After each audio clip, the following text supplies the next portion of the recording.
ಪೌರಾಡಳಿತ ಮತ್ತು ಹಜ್ ಸಚಿವರಾದ ರಹೀಂ ಖಾನ್ ಅವರ ಅಧ್ಯಕ್ಷತೆಯಲ್ಲಿ ಜಿಲ್ಲಾ ಪಂಚಾಯಿತಿ ಕಚೇರಿ ಸಭಾಂಗಣದಲ್ಲಿ ಸ್ಥಳೀಯ ಸಂಸ್ಥೆಗಳ ಪ್ರಗತಿ ಪರಿಶೀಲನಾ ಸಭೆ ನಡೆಯಿತು.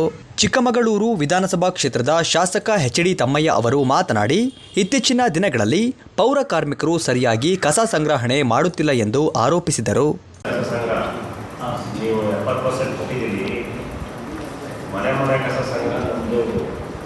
ನಗರಸಭೆ ಸಾಮಾನ್ಯ ಸಭೆಯಲ್ಲಿ ಚರ್ಚೆಯಾಗಿದೆ, ಸಾರ್ವಜನಿಕರಿಂದಲೂ ಭಾಳ ಚರ್ಚೆಯಾಗಿದೆ.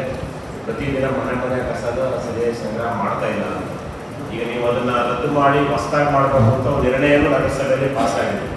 ಆದ್ರೂ ಅದನ್ನು ಏನು ಪ್ರೊಸೆಸ್ ಮಾಡಿಲ್ಲ, ನೀವು ಕೂಡಲೇ ಮಾಡಿರಿ. ಇಲ್ಲದೇ ಈ ಮನೆ ನಮ್ಮದು 20 ವರ್ಷದಿಂದ ಸ್ಟಾರ್ಟ್ ಮಾಡೋದು ಇಡೀ ರಾಜ್ಯದಲ್ಲಿ 2002ರಲ್ಲಿ ಮನೆ ಕಸ ಸಂಗ್ರಹದಲ್ಲಿ ನಾವು ಸಕ್ಸಸ್ಫುಲ್ ಇಲ್ಲ.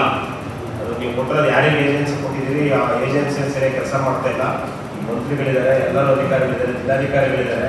ಅದನ್ನು ರದ್ದು ಮಾಡಿ ಕೂಡಲೇ ಹೊಸದಾಗಿ ನೀವು ನಗರಸಭೆಯಿಂದ ನಾವು ಮಾಡಿ, ಇಲ್ಲ ಇನ್ನೊಂದು ಏಜೆನ್ಸಿಯಿಂದ ನಾವು ಮಾಡಿ.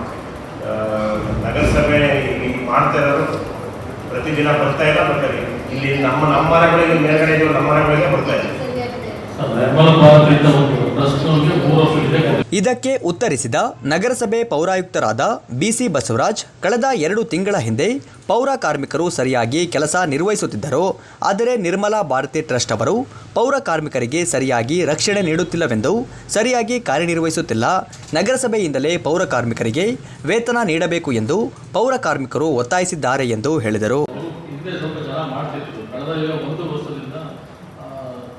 ಚೆನ್ನಾಗಿ ಮಾಡ್ತಿಲ್ಲ ಸರ್, ರೋಡ್ ಕಲೆಕ್ಷನ್ ಸರಿಯಾಗಿ ಮಾಡ್ತಿಲ್ಲ. ನೌಕರರು ಒಬ್ಬ ಡ್ರೈವರ್ ಬಂದಿಲ್ಲ ಅಂದರೆ ವೆಹಿಕಲ್ ನಿಲ್ಲಿಸ್ಬಿಟ್ಟು ಹೆಲ್ಪರ್ ನಿಲ್ಲಿಸ್ಬಿಟ್ಟು ಆ ಏರಿಯಾ ಗಾಡಿನೇ ಕಳಿಸ್ತಿಲ್ಲ ವೀಕ್. ಆ ಸಮಸ್ಯೆ ಮಾಡ್ತಿಲ್ಲ ಸರ್. ಮೊನ್ನೆ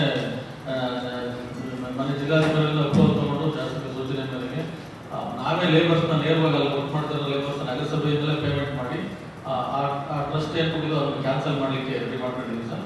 ಈ ತಿಂಗಳು 30ನೇ ತಾರೀಕು ಲಾಸ್ಟ್ ಡೇಟ್ ತೆಗೆದಿದ್ರು. ಅದು 30ನೇ ತಾರೀಕು ಕಳೆದ ನೆಕ್ಸ್ಟ್ ಮಂತ್ 15 ಡೇಸ್ ಒಳಗಡೆ ಆ ಟೆಂಡರ್ನ ರದ್ದು ಮಾಡಿ ನಗರಸಭೆಯಿಂದ ವೆಹಿಕಲ್ಲು ಪ್ಲಸ್ ನಮ್ಮ ಲೇಬರ್ನ ನಾವೇ ಮೇಂಟೈನ್ ಮಾಡ್ತೀವಿ ಸರ್. ಆ ಸಮಸ್ಯೆನ 100% ಬಗೆಹರಿಸ್ತೀವಿ ಸರ್. ಇವ್ರು ಮಾಡ್ತಿಲ್ಲ ಸರ್. ಬೀರೂರು ಪುರಸಭೆ ಅಧ್ಯಕ್ಷರು ಮಾತನಾಡಿ, ಬೀರೂರು ಪುರಸಭೆಯಲ್ಲಿ ಸಿಬ್ಬಂದಿಗಳ ಕೊರತೆ ಹಾಗೂ ಮೂಲಭೂತ ಸೌಕರ್ಯ ಸಮಸ್ಯೆ ಇದ್ದು, ಈ ಎಲ್ಲ ಸಮಸ್ಯೆಗಳನ್ನು ಬಗೆಹರಿಸಿಕೊಡಿ ಎಂದು ಪೌರಾಡಳಿತ ಮತ್ತು ಹಜ್ ಸಚಿವರಿಗೆ ಮನವಿ ಮಾಡಿದರು.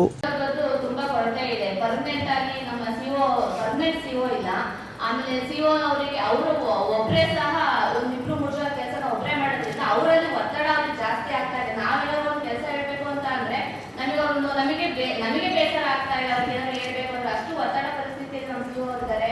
ಆಮೇಲೆ ಆರು ಆಗಿರ್ಬೋದು, ವಿಕಲಕರಾಗಿರ್ಬೋದು, ಅವರು ಡೆಪ್ರೆಷನ್ ಇದ್ದಾರೆ. ಯಾರು ಸಹ ನಮ್ಮ ಸಿಬ್ಬಂದಿ ವರ್ಗದ ಆಮೇಲೆ ನೀವು ತುಂಬಾ ಇಮಿಡಿಯೇಟ್ ಆಗಿ ಮಾಡ್ಕೊಡ್ಬೇಕು ಅಂತ ನಿಮ್ಮ ಹತ್ರ ಕೇಳ್ಕೊಳ್ತಾ ಇದ್ದೀನಿ. ಹಾಗೆ ಜನತೆಗಳು ಹೇಗಾದ್ರೆ ಅಂತ ಅಂದ್ರೆ ಮೂಲಭೂತ ಸೌಕರ್ಯಗಳೇ ಇಲ್ಲ ಸರ್. ನಮಗೆ ಈಗ ಕುಡಿಯೋ ನೀರಿಂದಾಗಿರ್ಬೋದು, ಜನಗಳು ಕೇಳ್ತಾ ಇರೋದೇ ಅವ್ರ ಮೂಲಭೂತ ಸೌಕರ್ಯಗಳು. ಇನ್ನೇನು ಸಹ ಅವ್ರು ಕೇಳೋದಿಲ್ಲ.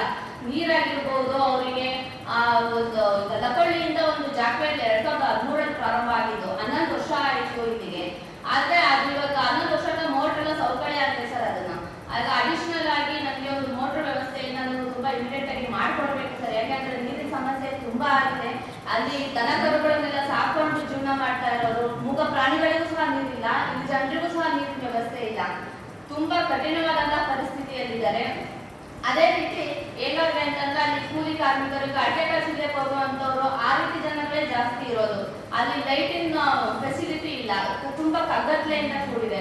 ಆ ಏರಿಯಾಗಳಲ್ಲೆಲ್ಲ ಓಡಾಡೋದಕ್ಕೆ ಅವ್ರು ಕೂಲಿ ಮಾಡ್ಕೊಂಡು ಅವ್ರ ಜೀವನವನ್ನ ಸಾಗಿಸ್ಬೇಕಾಗುತ್ತೆ ಸರ್. ಅವ್ರ ಜೀವನದ ಮೇಲೆ ನಾವು ಸಹ ಗಮನವನ್ನ ಹರಿಸ್ಬೇಕಾಗಿರುತ್ತೆ. ಅವರಿಗೆ ನಾವು ಎದುರಿಗೆ ನಾವು ಅಲ್ಲಿ ಸಂಬಂಧಪಟ್ಟವ್ರ ಹತ್ರ ನಾವು ಮಾತಾಡಿದಾಗ ನಮ್ಗೆ ಯಾವುದೇ ರೀತಿಯಿಂದ ರೆಸ್ಪಾನ್ಸ್ ಸಿಕ್ಕಿಲ್ಲ. ಆ ವ್ಯವಸ್ಥೆಗಳನ್ನೆಲ್ಲ ಮಾಡ್ಕೊಡ್ಬೇಕು ಸರ್ ನೀವು. ಆಮೇಲೆ KEP ಅವ್ರಿಗೂ ಸಹ ಪ್ರಾಬ್ಲಮ್ ಇದೆ. ಎಲ್ಲ ಸಮಸ್ಯೆಗಳನ್ನು ಸಹ ನಾವು ನಿಮ್ಮ ಮುಂದೆ ಕೇಳ್ಕೊಳ್ತಾ ಇದ್ದೀವಿ ಸರ್. ಕೇಳ್ಕೊಳ್ತಾ ಇದ್ದೀವಿ ನಮ್ಮ ಬೀರೂರು ಜನತೆ ಪರವಾಗಿ. ಪೌರಾಡಳಿತ ಮತ್ತು ಹಜ್ ಸಚಿವರಾದ ರಹೀಂ ಖಾನ್ ಅವರು ಮಾತನಾಡಿ, ಆದಷ್ಟು ಬೇಗ ಈ ಎಲ್ಲ ಸಮಸ್ಯೆಗಳನ್ನು ಬಗೆಹರಿಸುತ್ತೇವೆ ಎಂಬ ಭರವಸೆ ನೀಡಿದರು.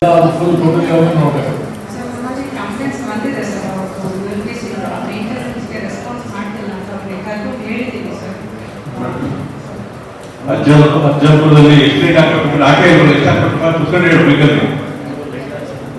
ಸರ್ ಅವರು 560 ಪಾಯಿಂಟ್ ಏನೋ ಹಿಂದೆ ಸರ್ವೆ ಮಾಡಿದ ಪ್ರಕಾರ ಹಾಕಿದೀವಿ ಅಂತ. ಈ ಸಂದರ್ಭದಲ್ಲಿ ಶಾಸಕ ಕೆಎಸ್ ಆನಂದ್, ಶಾಸಕ ಶ್ರೀನಿವಾಸ್, ಜಿಲ್ಲಾಧಿಕಾರಿ ಮೀನಾ ನಾಗರಾಜ್, ನಗರಸಭೆ ಅಧ್ಯಕ್ಷೆ ಸುಜಾತಾ ಶಿವಕುಮಾರ್, ನಗರಾಭಿವೃದ್ಧಿ ಪ್ರಾಧಿಕಾರದ ಅಧ್ಯಕ್ಷ ನಯಾಜ್ ಅಹಮದ್ ಹಾಗೂ ಇನ್ನಿತರ ಅಧಿಕಾರಿಗಳು ಉಪಸ್ಥಿತರಿದ್ದರು.